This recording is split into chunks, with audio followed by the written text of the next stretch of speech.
అందరికీ నమస్కారం. జ్ఞాన మూలికలు విజ్ఞాన వీచికలు అన్న శీర్షిక ద్వారా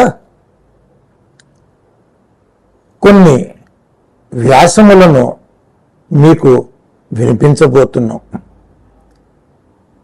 ఈ వ్యాసములను జ్ఞాన కులపతి, పూర్ణ విద్యానిధి, ప్రతిభా శిరోమణి బ్రహ్మశ్రీ కుప్ప వెంకటకృష్ణమూర్తి గారి రచనల ఆధారంగా ముందుకు సాగుతున్నాం. కృష్ణమూర్తి గారి గురించినటువంటి పరిచయం చేయాలి అంటే అది చాలా పెద్ద గ్రంథమే అవుతుంది. లోకంలో ఎవరినైనా వారి ప్రతిభను గురించి మనం చెప్పాలి, మరొకరితో పోల్చాలి అన్నప్పుడు ఒక ధనవంతుణ్ణి ఆయన బాగా ధనవంతుడు అనగానే కుబేరుడితో పోలుస్తారు. కుబేరుడత్తడి వాడని. ఒక గాయకుని పోల్చాలి అంటే గంధర్వుడితో సమానమండి అంటారు. ఒక మంచి ఉపకారం చేసిన వారిని దేవుడండి అంటారు. అలాగా కృష్ణమూర్తి గారి తండ్రి సాంగ స్వాధ్యాయ భాస్కర బ్రహ్మశ్రీ కుప్ప లక్ష్మణుల గారి గురించి చెప్పాలి అంటే ఆయన పరాశర మహర్షి వంటి వాడు. వారి పుత్రుడు కుప్ప వెంకటకృష్ణమూర్తి గారు వేదవ్యాసుడంతటి వాడు. వేదవ్యాసుడు వేదములను విభజించితే కృష్ణమూర్తి గారు వేదములను ఈనాటి వైజ్ఞానిక విశేషాలతో సమన్వయపరుస్తూ మనకు బోధమయ్యే రీతిలో అనేక గ్రంథములు, వ్యాసములు రచించి ఉన్నారు.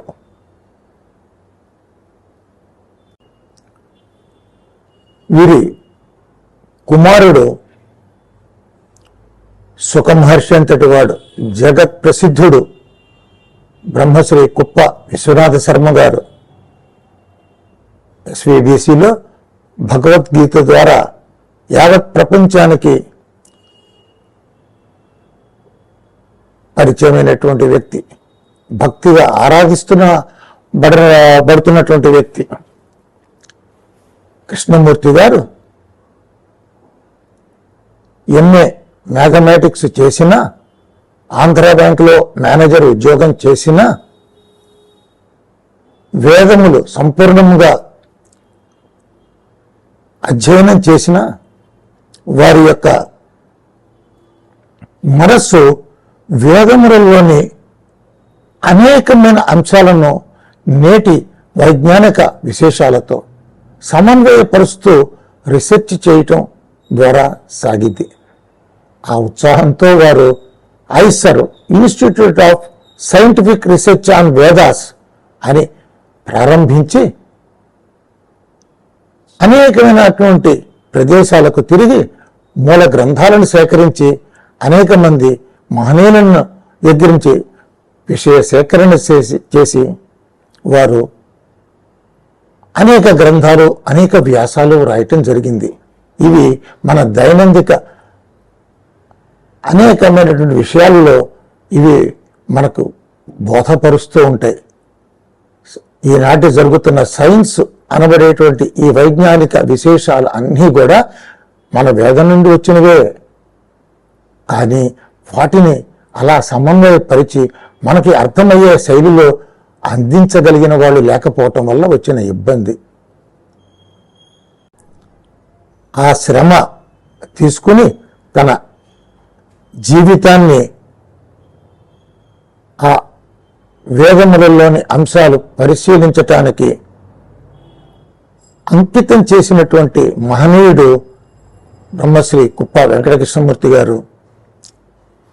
వారి రచనలను ఈ రోజున మన ఛానల్ ద్వారా వినిపించే భాగ్యం నాకు కలిగింది.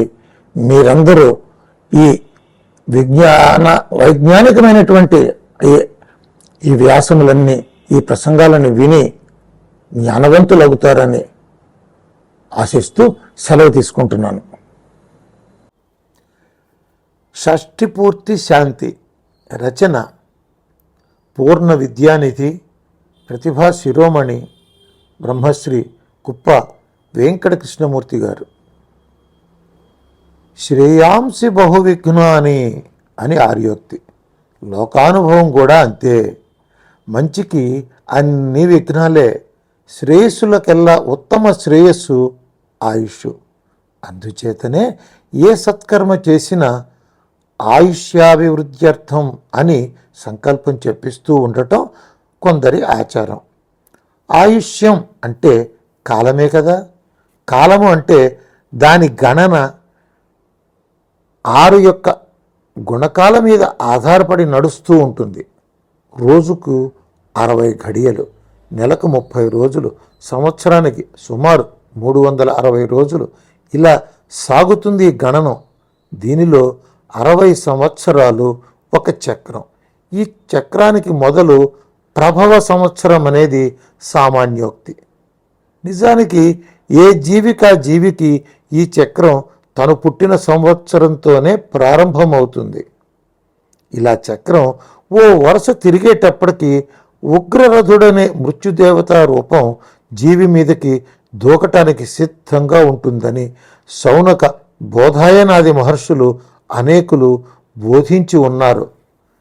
జన్మత షష్ఠి వర్షే తు మృత్యురుగ్రరథో నృణాం దశభిస్త్వధికే తస్మిన్ మృత్యుర్భీమరథో నృణాం విజయాఖ్యరథో మృతు రష్టసప్తతి మే భవేత్ షణ్మాసాన్ మృత్యు మాప్నోతి ధనహానిశ్చ జాయతే పుత్రనాశో దారనాశో ధననాశస్తదైవ చ తద్దోష శమనార్థాయ శాంతిం కుర్యాద్విచక్షణ అని శౌనకోక్తి. పుట్టిన దగ్గర నుంచి 60వ సంవత్సరంలో ఉగ్రరథుడు అనే రూపంలోనూ, 70వ సంవత్సరంలో భీమరథుడు అనే రూపంలోనూ, 78వ సంవత్సరంలో విజయరథుడు అనే రూపంలోనూ మృత్యుదేవత మానవులని ఆవహిస్తాడు. సూర్యుడు, అగ్ని, మృత్యువు మొదలైనవన్నీ పదవుల పేర్లే కానీ వ్యక్తుల పేర్లు కావు. ఒక్కొక్క పదవిలో అనేక ఉపపదవులు ఉంటూ ఉంటాయి. 12 మంది సూర్యులు, 32 మంది అగ్నులు, సహస్ర సంఖ్యగా మృత్యువులు, ఇలా పదవుల వివరాలు పురాణాలలో లభిస్తున్నాయి. ఇప్పుడు చెప్పిన ఉగ్రరథ, భీమరథ, విజయరథులనేవారు మృత్యు పదవుల్లోని ఉపపదవి అధికారుల్లో 3 అని మనం గ్రహించాలి.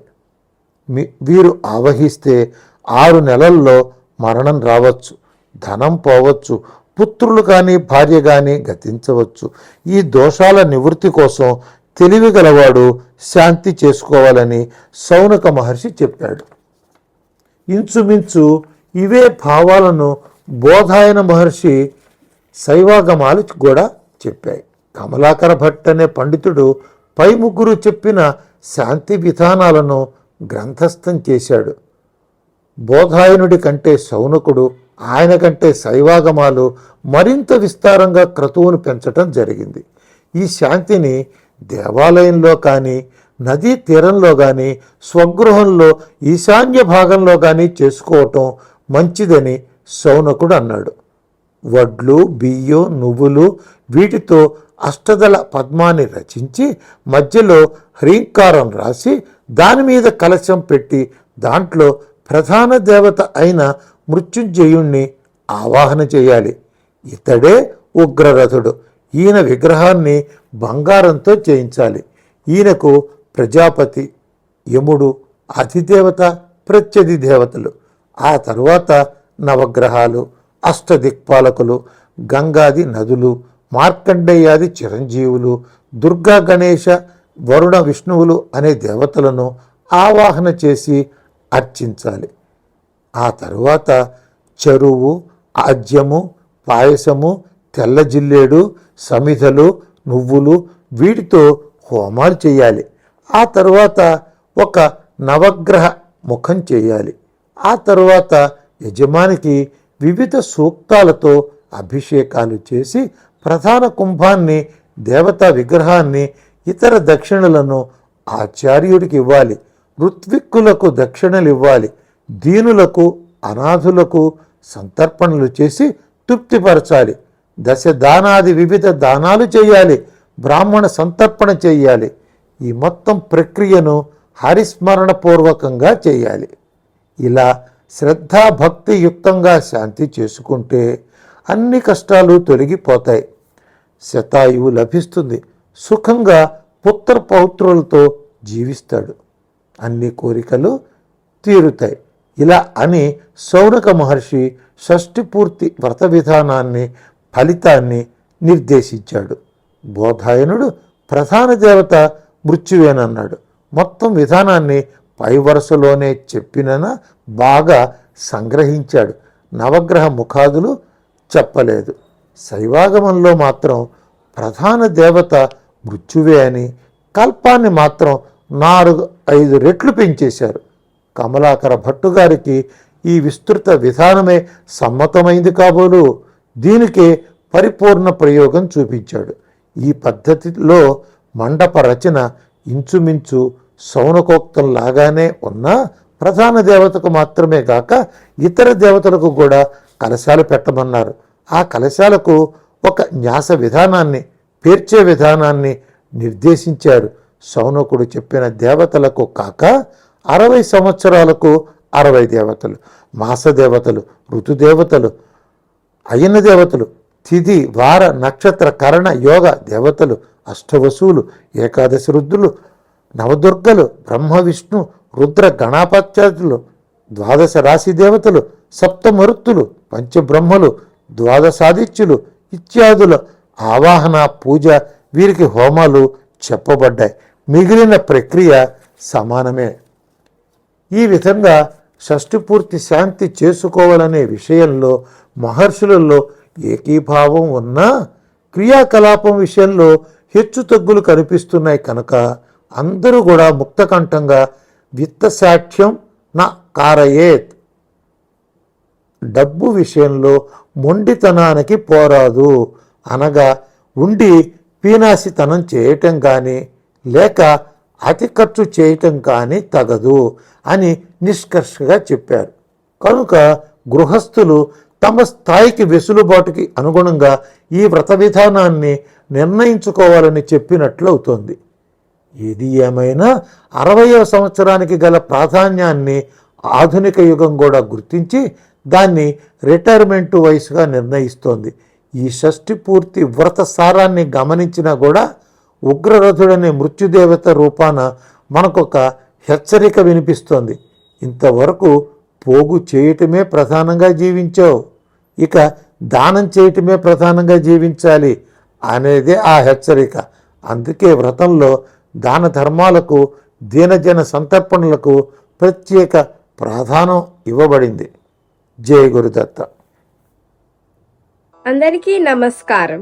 ఈ వీడియో మీకు నచ్చినట్టయితే ఇలాంటి మరిన్ని వీడియోలు చూడాలనుకుంటే మన ఛానల్ని లైక్ చేయండి, సబ్స్క్రైబ్ చేయండి.